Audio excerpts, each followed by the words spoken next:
So what we'd like to do is, if you're sitting on that side of the room, my right, we'd like you to take a few minutes and think about the first question at the top of the slide.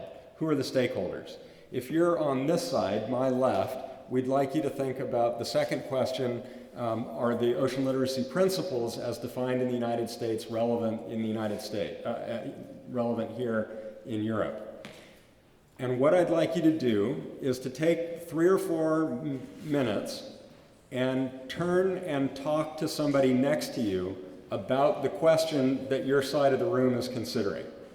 So when I tell you, I'm going to say turn and talk, and then when we all stop, we're going to ask for a handful of people, as many as we have time for, to share something interesting that the person that you spoke to told you. So we don't want to hear what you thought. We want to hear what somebody that you were talking to thought. All right? So go ahead, turn and talk. Take 3 or 4 or 5 minutes.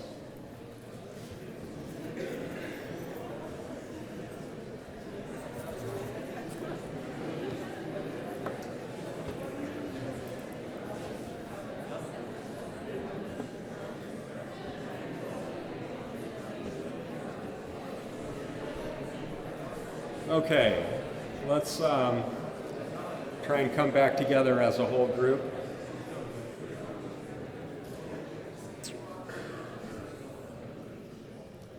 Okay, so I hope you had an engaging conversation, and if someone has something that they'd like to share from their conversation, please introduce the person that you were talking to. At least just tell us their name and what it was that they told you that you thought was particularly interesting to share.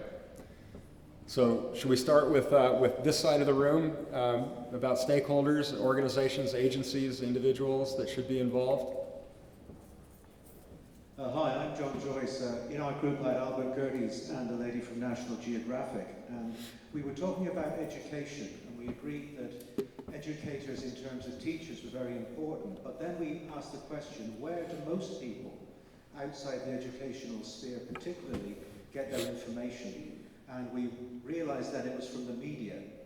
So as well as people spending a lot of time in front of computers, what comes through on the television screen is incredibly powerful.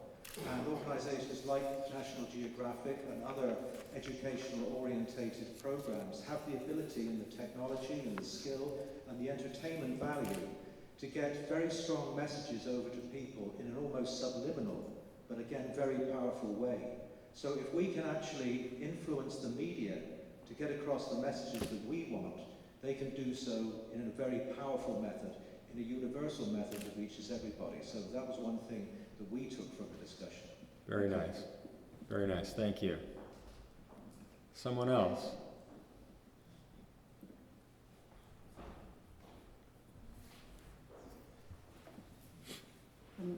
Hello, I want to introduce Anke Tijgeli. I talked to this very interesting lady. She represents Sea First, which is an NGO.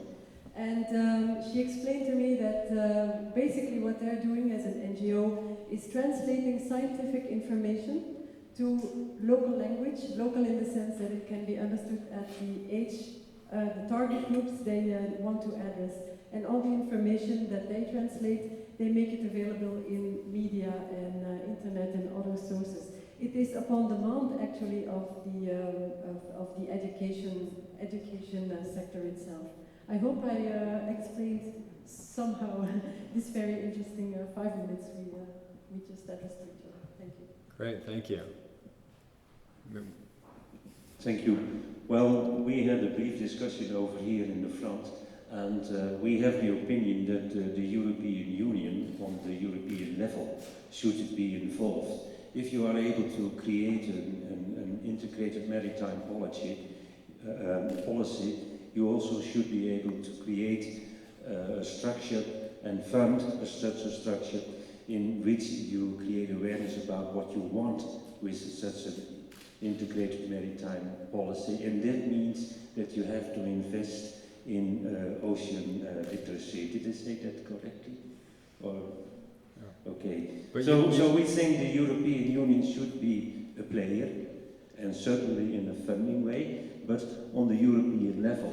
And then you have to translate it down to the national levels, and there you need your contact point also, including organizations like National Geographic and other media, but they are more a way to transfer your message. So first, it's the other guys or girls you have together to make that message and then diminish it. Okay. Thank you. Tell us who you were talking with. I'm Jan Stel from No. the Netherlands. Who were you talking with? Tell me. Oh, Fiona Crouch from the Marine Biological Association. And Geraldine Fogel from the University of Gothenburg. Thank you. Sweet. Okay, let's move to the other side of the room and hear a little bit about the ocean literacy principles themselves and what the content of ocean literacy might look like in Europe.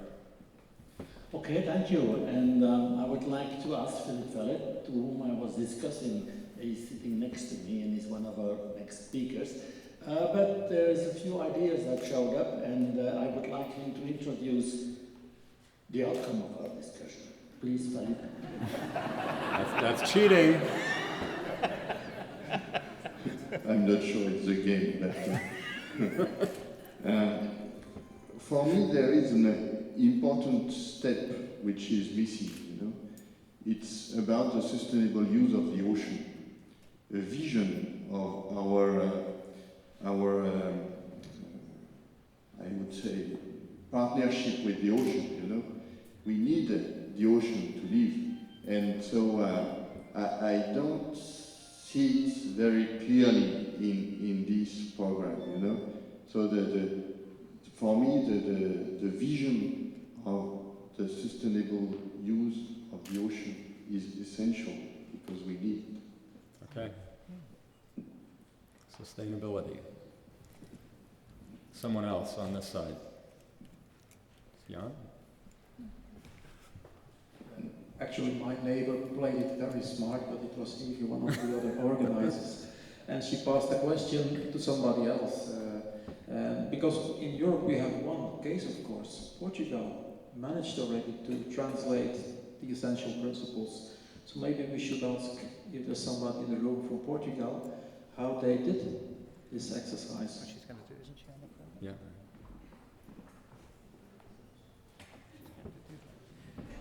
She's on the program, right? I already told my colleagues over here, so maybe they can tell you what I told them. I will. So we were discussing with Anna Margarida, and what we got from it is that Portugal managed to more or less take on board those principles, but had to adapt them slightly. One of the adaptation was, for instance, the reference to El Nino in the US documentation, which was complemented by the reference to the northern Atlantic pattern for Portugal. And one of the key aspects we discussed also was how to translate just ocean literacy in the different languages. There was Portugal here, Norway and France, and we were not sure what was the best to encompass the concept. That was it. Yeah. But the actual subtleties of the translation or the formation of a new way of saying it is really important. The language we use matters, right? Yeah. Yeah. Very good. One more?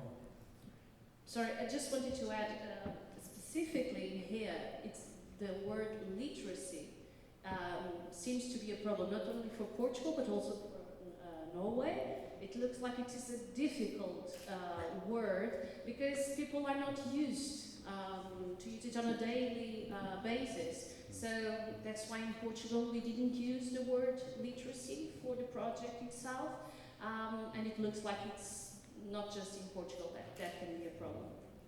Good. Important realization. Any others? Any one other? I think it's also important that you stress the fact that healthy oceans can be valuable economic assets on the short term to the companies instead of the long term, so that they can see that if they invest in the oceans that they can get the benefit out from it. And also, like Jan said, I think it's maybe important that you have one sentence which is close to the people themselves. That's because in 7 sentences, maybe I think it's important to have one clear message which is close to the people themselves, so they are more concerned and so on. Thanks. Nice. Nice. Okay, well, thank you very much. And I just want to say just a word about this process that we just had for having a little discussion.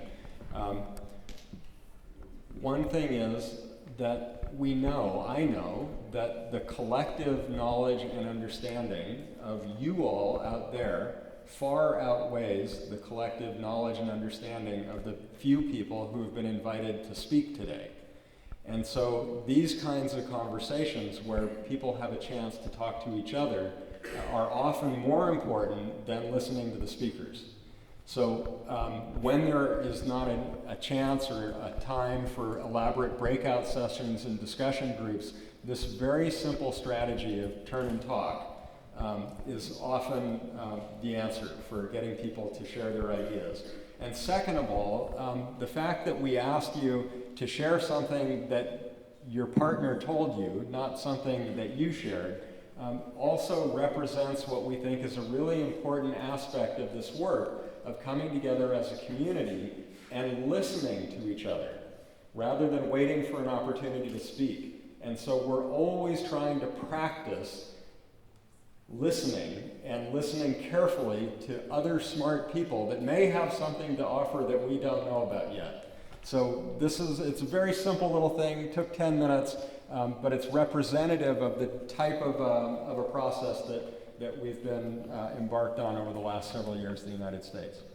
Thank you very much. Thank you.